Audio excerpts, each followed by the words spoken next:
1, action. Assalamualaikum warahmatullahi wabarakatuh. Puji syukur kita panjatkan kepada Allah Subhanahu wa Ta'ala karena atas rahmatnya kita dapat membahas materi tentang tantangan hukum terkait kejahatan siber dan cara menanganinya. Pada era digital saat ini, internet menjadi bagian penting dalam kehidupan masyarakat.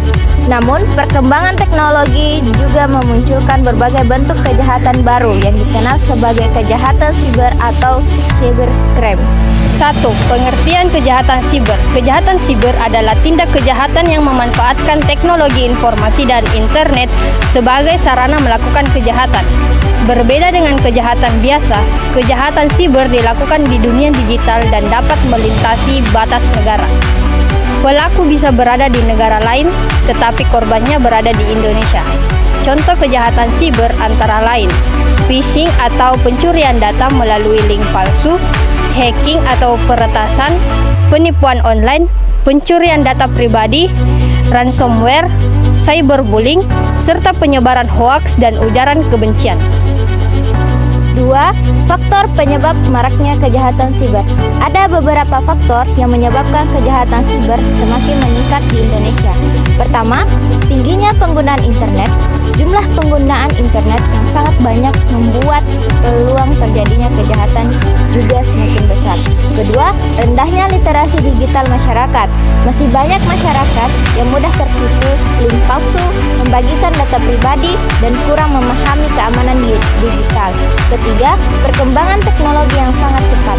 Pelaku kejahatan sering menggunakan teknologi canggih seperti AI dan machine learning untuk melancarkan aksinya. Keempat, lemahnya penegakan hukum. Masih terdapat kekurangan dalam regulasi, kemampuan aparat, dan pembuktian digital. 3. Tantangan hukum dalam penanganan kejahatan siber. Penanganan kejahatan siber memiliki beberapa tantangan besar. Yang pertama adalah yurisdiksi lintas negara. Karena pelaku dan server bisa berada di luar negeri, proses penangkapan dan ekstradisi menjadi sulit. Kedua, keterbatasan aparat penegak hukum. Jumlah tenaga ahli siber dan forensik digital masih terbatas dibanding jumlah kasus yang terus meningkat. Ketiga, regulasi yang multitafsir. Beberapa pasal dalam UU ITE sering menimbulkan perbedaan penafsiran sehingga menimbulkan ketidakpastian hukum. Keempat, sulitnya pembuktian digital.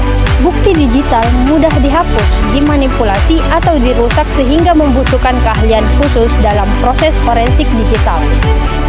4. Upaya penanganan kejahatan siber. Untuk mengatasi kejahatan siber diperlukan kerjasama dari berbagai pihak. Pertama, memperkuat kapasitas aparat. Pemerintah perlu meningkatkan jumlah dan kemampuan penyidik siber serta menyediakan teknologi forensik digital yang modern. Kedua, memanfaatkan teknologi. Penggunaan AI dan machine learning dapat membantu mendeteksi ancaman dan pola kejahatan siber lebih cepat. Ketiga, kerjasama lintas lembaga dan internasional.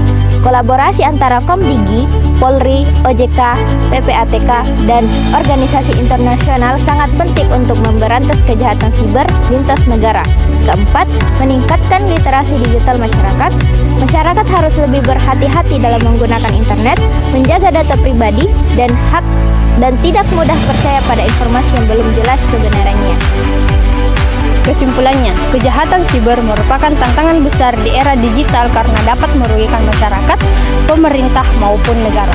Oleh karena itu, diperlukan penegakan hukum yang kuat, teknologi yang memadai, kerjasama berbagai pihak, serta peningkatan kesadaran masyarakat agar ruang digital menjadi lebih aman. Sekian materi yang dapat kami sampaikan. Wassalamualaikum warahmatullahi wabarakatuh. Yeah, Bobby Valentino.